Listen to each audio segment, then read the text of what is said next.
Yo, what's going on, guys? It's your boy, the one. The king is back to Tokyo Ghoul Break the Chains content.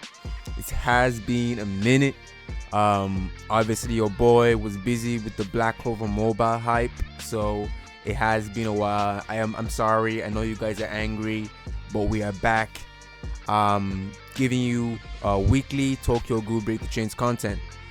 So in this video, we're going to be going over the new unit that just released earlier today, which is Ayato. We're going to go over his kit and we will deduce, is he worth summoning? We'll be answering that today. Let's get it.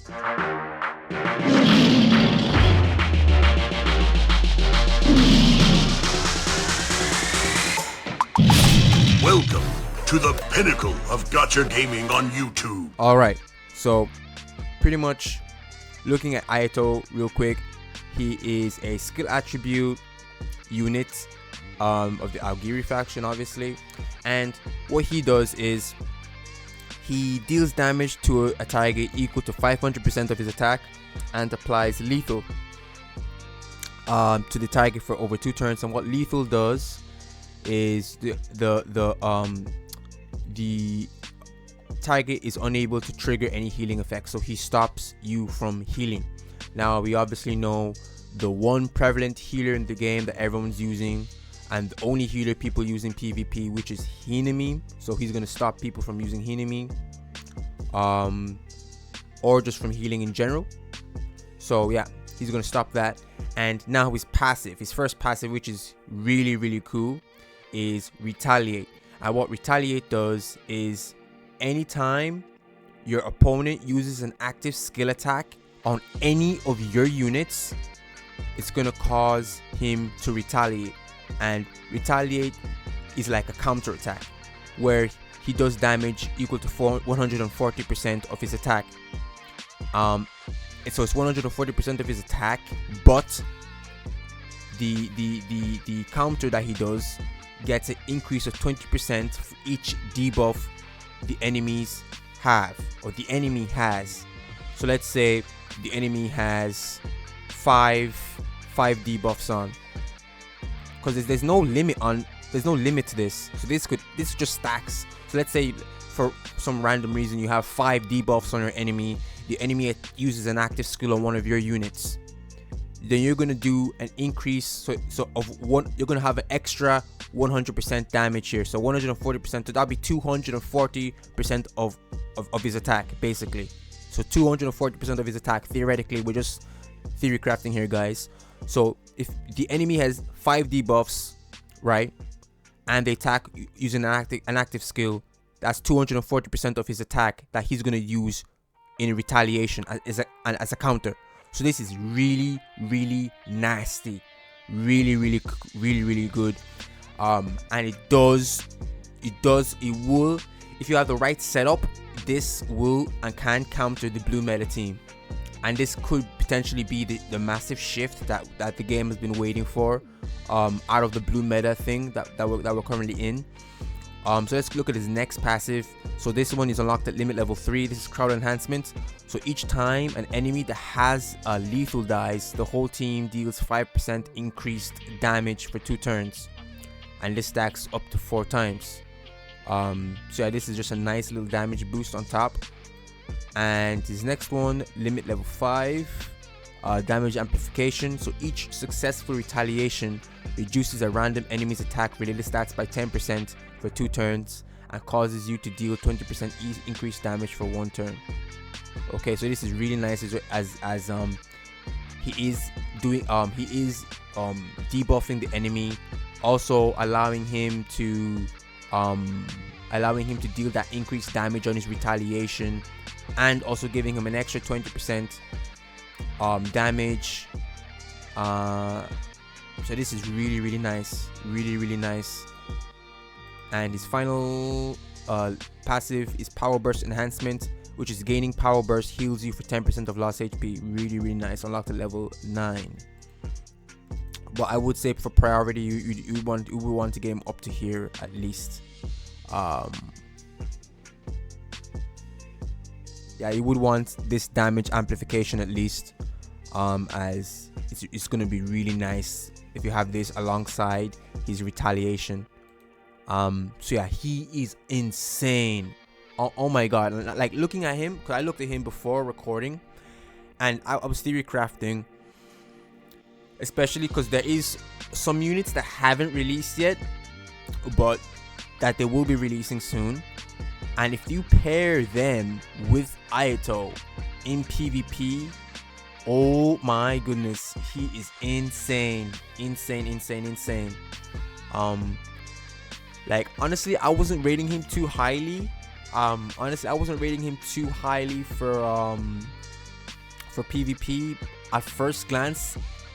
When I first looked at him before I was recording, but now looking at him, like he's gonna be a beast in PvP.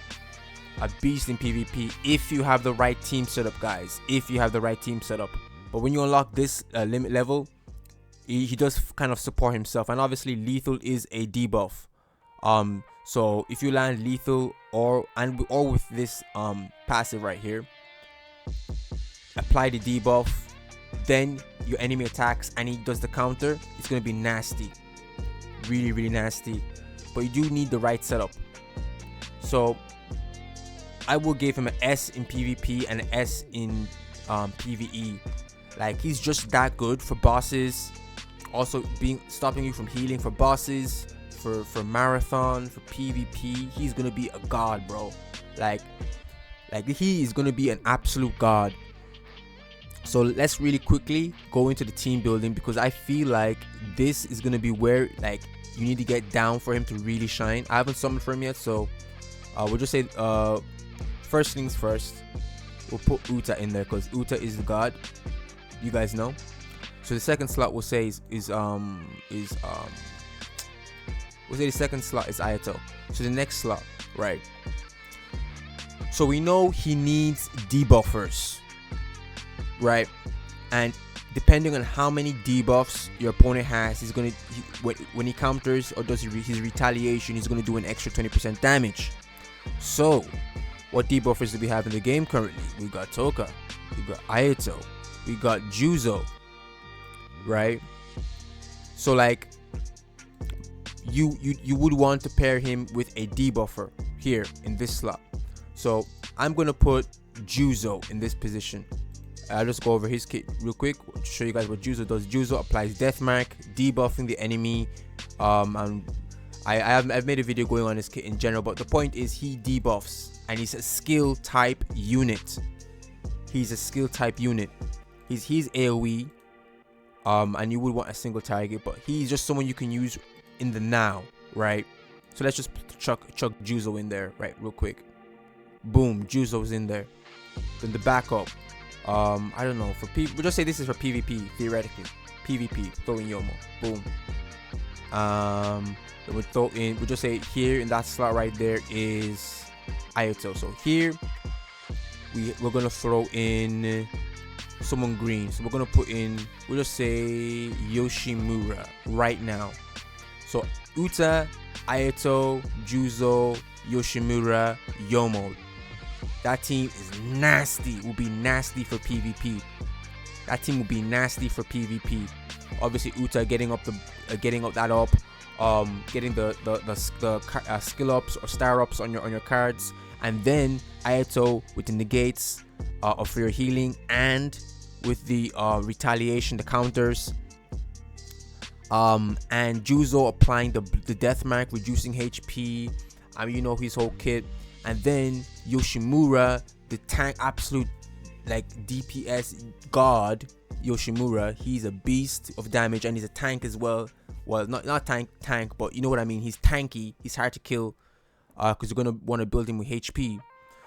So this team is what you want to use right now. Is it just not? You don't have to use this team, but this is one of the best probable teams you could use him with.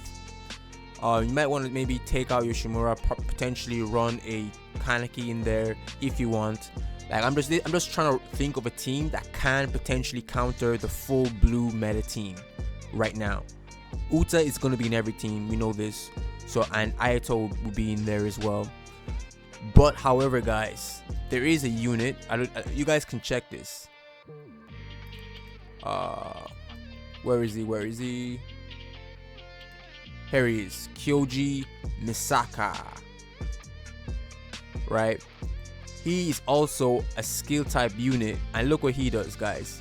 Damages the target for 485% of attack, applying Enfold for 2 turns. And what Enfold does is it immobilizes the target, causing it to take 10% increased damage.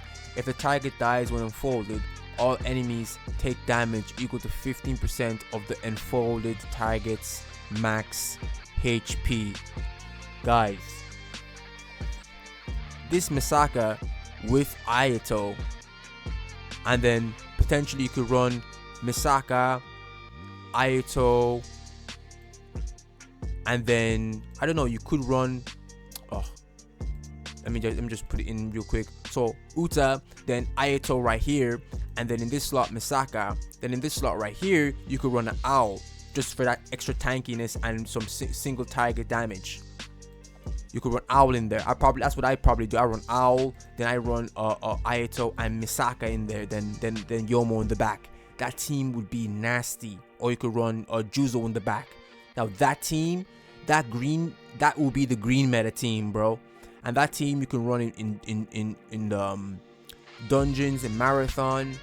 Like, that team would be nasty, but especially for PvP, it's gonna destroy the blue meta teams. So should you summon? To answer your question is yes, I would summon, as this will be potentially meta changing. He will potentially be meta changing once you've gathered all the pieces to build the team, which is Misaka and Ayato, with potentially Yoshimura or another single target DPS that can also debuff. So yeah, definitely keep an eye out for Ayatos in PvP, as they are going to be nasty.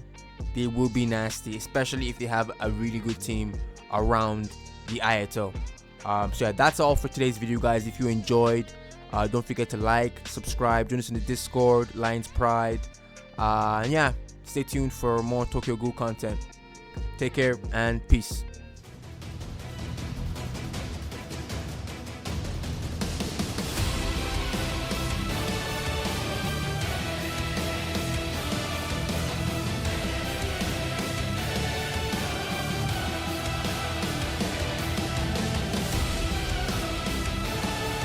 This is Escanor, the Lion Sin of Pride from 7 Deadly Sins. Thank you for watching the pinnacle of Gacha gaming on YouTube, The One.